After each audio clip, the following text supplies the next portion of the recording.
At 4:12 on October 17th, the emergency transmitter in Bellwether broadcast for 11 seconds. The tower had been disconnected from the grid for 19 years. No batteries were installed. No maintenance crew was present. The transmission was recorded by a camera that had no film and by a monitor whose power cable had been cut at both ends. The recovered footage begins with static.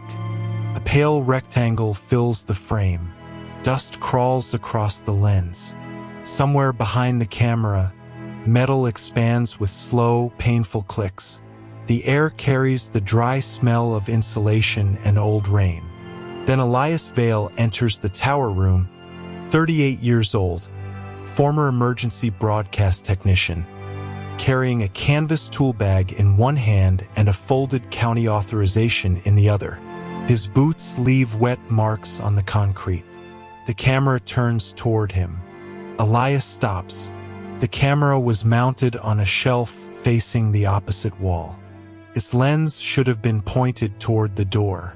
He places the tool bag beneath the dead control panel and removes a voltage tester. His fingers move carefully, automatically. The screen remains black. A red indicator beneath it flickers once. Elias looks at the indicator. "Not possible," he says. The recording contains no response, but the microphone captures a faint clicking from the hallway, 3 clicks spaced exactly 4 seconds apart. He checks the panel. The main breaker is locked open. The emergency relay has been removed. A strip of yellow inspection tape hangs from the housing, brittle enough to crumble when he touches it. The tape is dated March 3, 1989. Bellwether was officially evacuated in 1991. The county file describes the evacuation as a consequence of flood damage, structural instability, and persistent interference affecting public communication systems.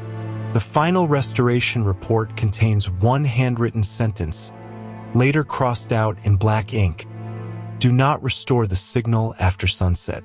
Elias had come to the town to replace the tower's relay and prove the report was a technical failure. He had spent 12 years repairing emergency systems in other counties, and 7 years refusing to discuss the storm that killed his younger sister. His former supervisor stated that Elias could identify a damaged circuit by sound. At 4:13, he heard something through the tower speaker. The speaker had been disconnected from the panel. A woman's voice said, "Elias." He dropped the tester. It struck the floor and rolled beneath the console. The speaker crackled again, carrying the thin compression of an old telephone line. "Elias, answer me." The footage shows his face reflected in the dark monitor. The reflection moves half a second after he does. He reaches for the microphone. "Identify your station." The reply arrives immediately. "Why did you let the line go quiet?" Elias pulls his hand away. The metal microphone leaves a red pressure mark across his palm. Outside, wind pushes rain against the tower windows, though weather records show no rainfall in Bellwether that morning. He takes the county authorization from his pocket and unfolds it beside the control panel. The paper is damp around the edges. A second page has been inserted beneath it, typed on a machine unavailable to the county since 1976. Transmission restoration request denied. Reason: occupancy confirmed. Elias reads the sentence twice. Then he turns toward the hallway, where the 3 clicks begin again. This time, they come from inside the control room. The camera image tears vertically. For one frame, the tower is replaced by a narrow hospital corridor. Fluorescent lights pulse above empty doors. At the far end stands a rusted payphone with its receiver hanging loose. The footage returns to Bellwether. Elias is no longer beside the panel. He is standing at the doorway listening. From somewhere beneath the floor, A telephone begins to ring. He does not move toward it. The ring continues for 12 seconds, then stops. A voice comes through the dead speaker, softer now, almost familiar. "Elias, the signal is working." The monitor turns on. Its screen shows a live image of the room from behind him. In the corner of that image, someone is standing where the camera should be. Then the tower's emergency light illuminates, and the transmission begins. The emergency light illuminated the tower in intervals of red, leaving Elias visible, then removing him. The air smelled of hot dust and old insulation. Beneath his boots, the floor vibrated with the telephone's final ring. He opened the maintenance cabinet and found a paper envelope sealed with black electrical tape. Its surface was damp, although the room remained dry. The envelope was marked, "Bellwether Civil Defense, Returned Material." Inside was a typed incident report dated November 3, 1987. The paper had yellowed at the edges, and several lines had been struck through by hand. Elias read the first paragraph beneath the monitor's pale glow. The emergency broadcast had not failed during the storm. It had been intentionally suspended at 2:14 by an operator identified only as V. Vale. Elias stopped turning the page. The camera recorded his thumb pressing into the paper until the nail whitened. A loose wire clicked against the metal cabinet. From the dead speaker, a low current of static passed through the room, carrying a smell like wet concrete and something sweet that had been left too long in a sealed container. Elias placed the report beside the panel and continued. The second page contained a list of transmission locations: Bellwether Tower, St. Orzan Hospital, Municipal Archive Room, Anechoic Test Chamber, Sublevel 3. Beside each location, an engineer had written the same notation: signal present, NO receiver authorized. At the bottom, someone had added a sentence in pencil: do not restore what was removed. Elias read it twice. Then he folded the page and slid it into his jacket, as if the warning could be made harmless by keeping it close. The monitor changed before he touched the controls. The image from behind him remained, but the figure near the camera had moved. It now stood beside the open cabinet. Its outline was narrow and blurred, as though the lens could not decide whether it belonged inside the room. Elias turned. The doorway was empty. Cold air entered from the corridor and touched the sweat beneath his collar. He looked back at the screen. The figure raised one arm and pointed downward. A mechanical click came from beneath the floor. The rusted payphone began to ring again, but this time the sound came through the monitor speakers, clean and close. Elias approached the receiver without lifting it. A strip of green paint clung to the metal beneath his fingers.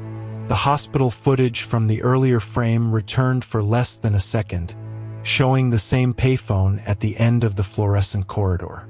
A label had been bolted above it: Sublevel 3. Elias withdrew his hand. The receiver lifted by itself. No voice followed. Instead, the line transmitted 3 short tones, then the sound of a door opening somewhere far below the tower. Afterward came breathing. It was uneven, obstructed, and unmistakably human. A second document slid from the cabinet and landed at Elias's feet. This one carried no date, only a name: Elias Vale. Below it, in the same pencil, was a single instruction: report to St. Orzan before the next broadcast. Elias did not place the second document in his pocket.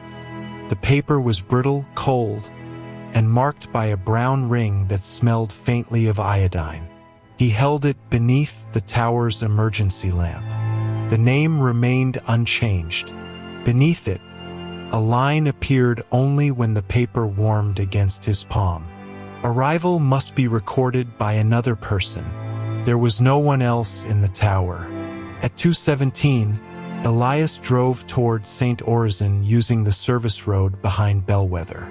Rain struck the windshield in hard, irregular bursts. The truck's heater produced a metallic odor, and the dashboard monitor displayed a flat gray field despite being disconnected from the vehicle's electrical system. Every 11 seconds, a shape crossed the screen from left to right. Elias slowed at the fourth occurrence. The shape was not outside the truck. It was moving across the monitor. The road ended at the hospital's rear entrance. St. Orzin had been closed for 19 years, yet the lock accepted Elias's maintenance key on the first attempt. The door opened inward with a wet groan. Warm air flowed from the corridor, carrying disinfectant, mold, and the sweet smell of overheated plastic. On the wall, an analog camera pointed toward the entrance. Its red indicator light was on. Elias raised his recorder. Field entry, St. Orzin Hospital. Time. A voice interrupted from the ceiling speaker. Do not identify the time. Elias lowered the recorder. Dust drifted through the fluorescent light. The speaker crackled again, but the next words came in his own voice, recorded years earlier. Signal restoration attempt, Bellwether Tower. Personnel present, Elias Vale. The transmission ended with a chair scraping across a floor. He followed the sound to the records department. Filing cabinets stood open, their drawers swollen from moisture. A reel-to-reel machine turned without tape, producing a soft mechanical clicking that matched the rhythm of the rain. On the desk lay 3 admission forms. Each listed a different patient, but all contained the same arrival time, 3:06. The first patient was marked deceased. The second had no discharge date. The third was Elias Vale. His fingers tightened around the form until the paper split. Behind him, the abandoned monitor activated. A black and white image showed the hospital corridor from the earlier footage. The rusted payphone stood beneath the sign marked Sublevel 3. This time, a figure occupied the far end of the hall. The figure wore Elias's raincoat. He moved toward the monitor and the image changed. The figure was closer. Its face remained outside the frame, but one hand rested against the payphone receiver. Green paint covered the knuckles. The receiver rang inside the monitor. Elias did not touch the screen. The ring continued through the room, then through the corridor, then from a payphone mounted behind the records desk. He turned slowly. The real receiver had lifted from its cradle. A sheet of paper emerged from the machine beneath the monitor. Unlike the others, it was warm and smelled of fresh rain. Contained one sentence. The person who records your arrival has already arrived. Below the sentence, a door unlocked somewhere beneath St. Orzin. Elias's recorder switched on by itself. A woman breathed into the microphone, then spoke his childhood nickname. The name had not been heard since the storm that killed his sister. Elias entered the unlocked door because the recorder was still running. The stairwell descended beneath St. Orzin through air that smelled of wet concrete, rust, and the mineral cold of buried water. His boots struck each step with a hollow report. Above him, the payphone continued ringing, its sound traveling down through the walls as if the building had become a cable. He kept one hand on the rail. The metal was warm. At the bottom, he found a corridor lined with observation windows. Behind the glass stood equipment covered in gray dust. Reel-to-reel machines, signal amplifiers, and 3 analog cameras aimed at empty chairs. A red indicator blinked on the nearest monitor. The screen showed Elias on the staircase, viewed from behind. He stopped. The image on the monitor showed him stopping 1 second later. Elias raised the recorder toward the screen. The microphone caught a faint electrical hiss, followed by the woman's breathing. Then she said his nickname again, closer this time. Eli. His thumb pressed against the recorder's casing until the plastic creaked. The voice had belonged to Mara Vale. The archive identified her as deceased at 11 years old, recovered from the storm channel beneath Bellwether Dam. No recording of her voice had survived the incident. Elias had checked. A paper label was fixed beneath the monitor with yellowed adhesive. Arrival. Observation. Subject E. Vale status. Present before entry return condition.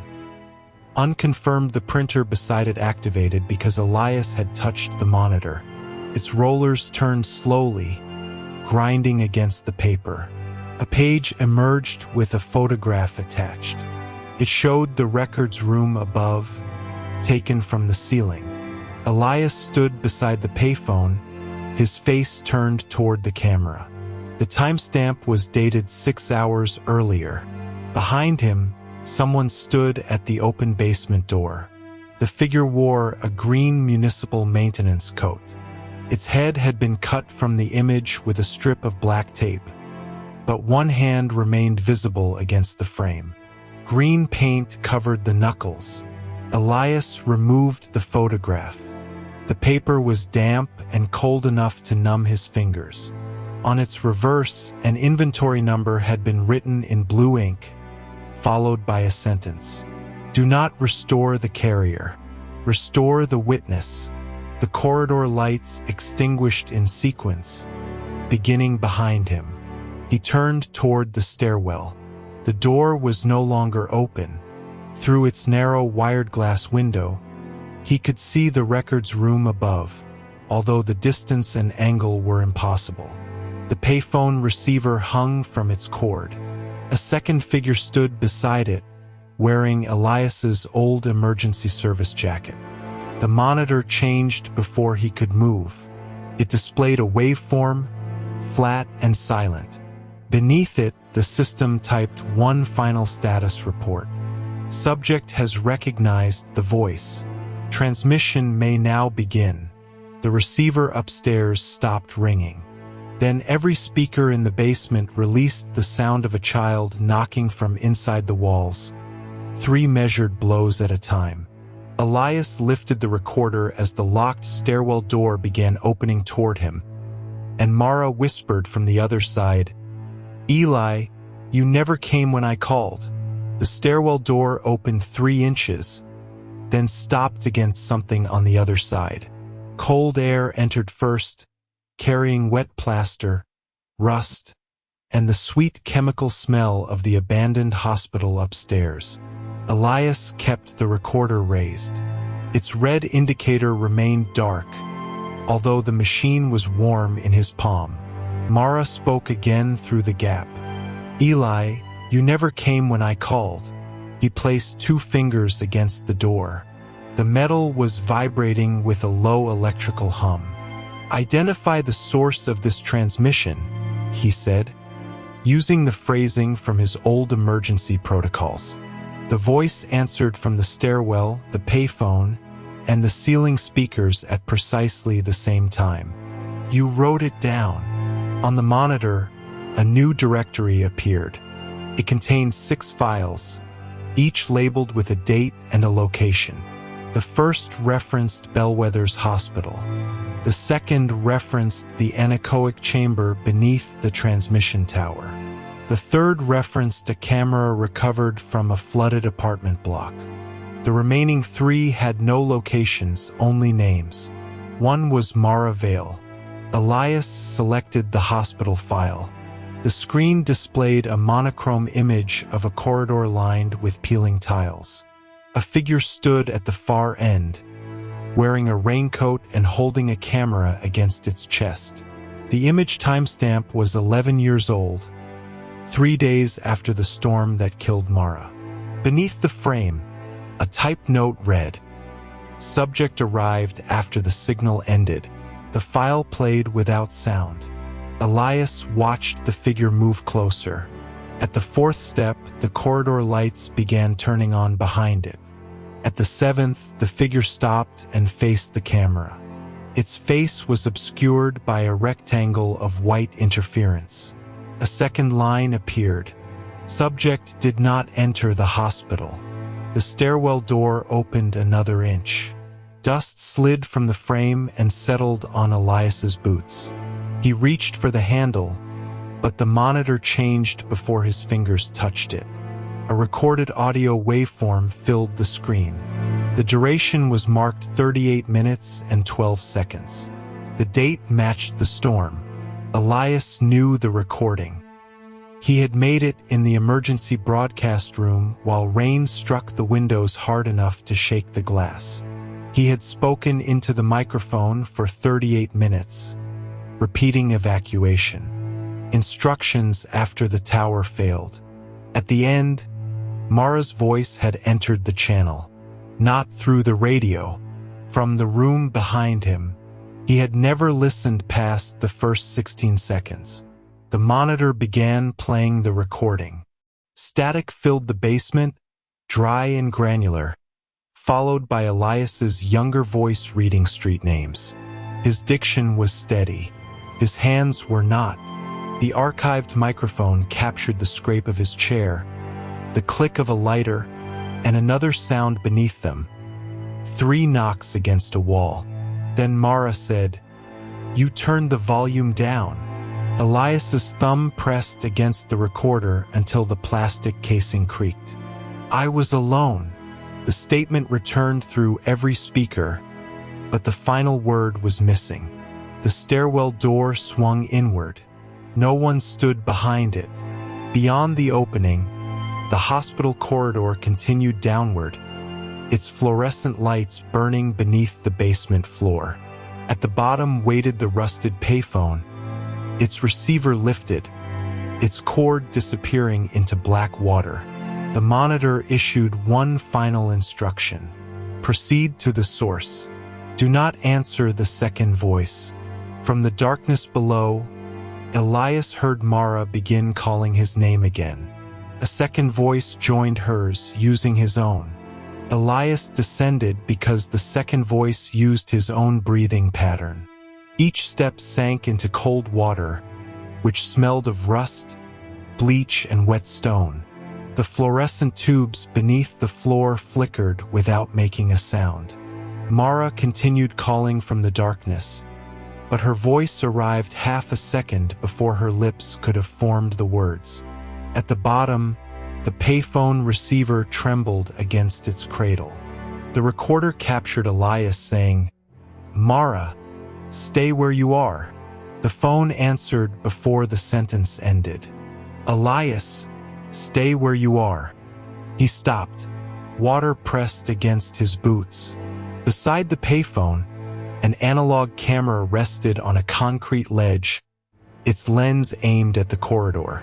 A strip of masking tape covered the casing. On it, in block letters, someone had written, "Property of Bellwether Hospital. Return after use." The camera's red indicator was lit. Elias removed the tape. The plastic was warm, although the air had fallen below freezing. When he lifted the camera, the viewfinder showed the corridor from behind him. It showed Elias standing at the payphone, Mara's silhouette beside his shoulder, and a third figure leaning from the stairwell. He turned. Nothing stood there. The monitor above the phone activated. As green letters appeared one line at a time.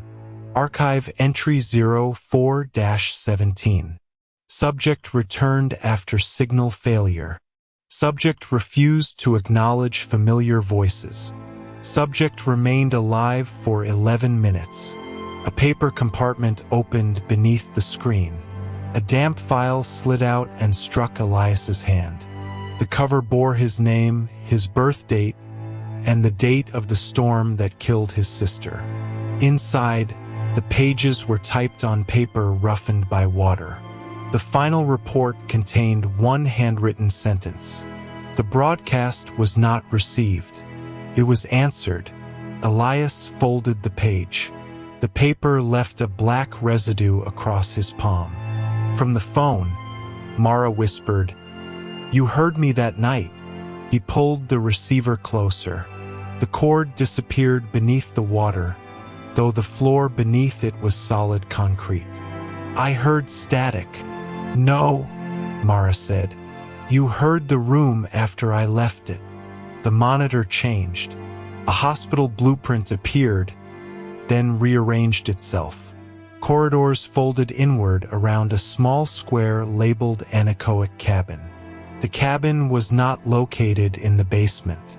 Its outline occupied the space behind the screen, behind the payphone, behind Elias's reflection in the dark glass. The camera clicked. On its tiny display, Elias saw the storm night. His younger sister stood inside the cabin, one hand against the sealed door. Rain struck the roof hard enough to shake the image. Elias stood outside, wearing the same coat he wore now. Between them, the emergency microphone hung from its cable. His recorded voice said, "The channel is dead." His sister raised her face. "Then why can you hear us?" The image cut to black. Elias lowered the camera. For the first time, he did not reach for a switch, a cable, or a repair tool. He placed the receiver against his ear and let the breathing continue. Mara spoke from the other side, but beneath her voice was another transmission. His sister, waiting without pleading. The payphone rang once. The monitor displayed a new instruction. "Answer as yourself." Elias lifted the receiver. The plastic was cold enough to numb his palm, and rainwater ran from his sleeve onto the payphone's metal housing. The line carried no dial tone. It carried the breathing, close and measured, followed by the faint scrape of a chair across concrete. "Identify yourself," Elias said. His voice returned through the receiver before the sentence had finished. "Identify yourself." The monitor changed. A white field appeared, then a typed record beneath it. "Caller, Elias Vale status. Present response required." Personal, he pressed the microphone button. The switch clicked under his thumb. Nothing entered the cabin except the rain and the low electrical hum rising through the floor. Then Mara spoke from the monitor speaker. "You keep calling it a failure." Her voice was flat, stripped of distance. Behind it, another sound moved through the cabin. 3 small knocks against glass. Elias turned. The sealed anechoic window remained dark, but a handprint had formed on its inner surface, each finger sharply outlined in condensation. "I can repair the tower," he said. "You already did." The statement was preserved on the facility recorder at 2 hours 14 minutes and 9 seconds. Elias lowered his head. His wet hair dripped onto the console. The smell of rust, dust, and overheated insulation filled his mouth. On the desk, the maintenance report he had carried from the tower opened by itself beneath the air vent. His final page had been stamped 43 years earlier. Signal interruption. None broadcast condition. Intentional silence authorized by Elias Vale. The signature matched his handwriting. It also matched the signature on the storm night evacuation order, the document that had placed his sister inside the cabin while Elias stood outside with the emergency microphone. He dragged the report closer. The paper rasped against the metal desk. "That is not mine." The payphone receiver clicked against his ear. "Not yet," his sister answered. The monitor displayed a second file. It contained a list of names gathered from Bellwether's abandoned hospital, the tower, and the rusted payphone. Every name had a date beside it. Every date preceded the person's disappearance. At the bottom, beneath the last entry, was a blank line. The cursor waited. Elias looked toward the sealed door. The breathing on the line had multiplied. Several voices now inhaled together, patiently, as if a room full of people had been told to remain quiet.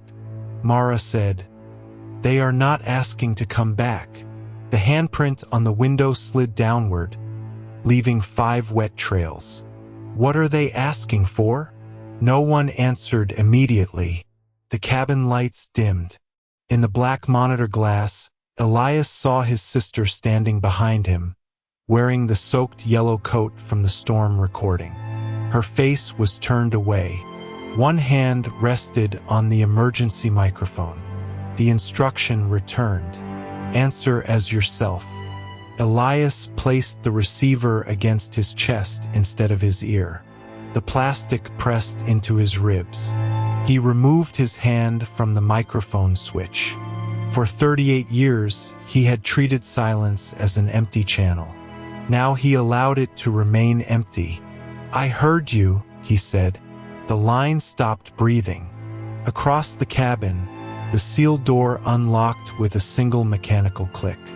Beyond it came the sound of rain falling inside the building, and a child's voice reading Elias's name from the blank line. Elias opened the sealed door because the voice had used his name, not because the mechanism had authorized him.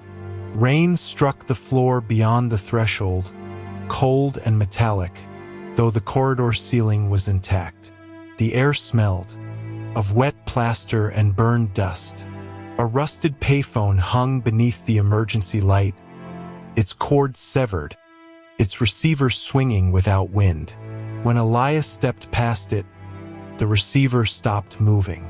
A paper file lay inside the corridor, protected by a transparent sleeve. The cover carried the Bellwether Emergency Authority seal and one handwritten line: "Signal restoration, unnecessary." Elias wiped water from the page with his sleeve. Beneath the title, every technician who had attempted repairs was listed by name. The final entry was dated 38 years earlier. Elias Vale. Status. Responded. The anechoic cabin behind him gave a low electrical pulse. The monitor brightened without power, displaying the storm recording from the night his sister died. This time, the camera faced the transmitter room. Elias appeared on the screen, younger, soaked, holding the microphone against his mouth. Beside him stood his sister in the yellow coat. She was not calling from the storm. She was standing behind him. The recording showed Elias turning toward her. It showed his hand leaving the broadcast switch.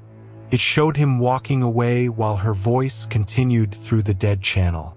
The official transcript had marked the audio as interference. A second document, sealed beneath the first, corrected the entry. No failure occurred. The operator disconnected the living channel. Elias lowered the pages. Water ran from his hair into his eyes. In the monitor, his sister finally turned her face toward the camera. It was his face, older by 38 years. The emergency microphone clicked on. "Elias," the voice said, "you can go now." He placed the file on the floor and removed the receiver from the payphone. The plastic was warm, almost human. For the first time, he did not ask where the signal came from. He listened to the silence beneath it. Then he spoke into the dead receiver. "I am not the one you lost." Every light in Bellwether went out. The monitor remained visible in the darkness. Its final frame showed the town from above. Empty streets, the abandoned hospital, the rusted tower, and hundreds of windows glowing beneath the ground. The transmission had never been waiting to be repaired. It had been waiting for Elias to stop answering.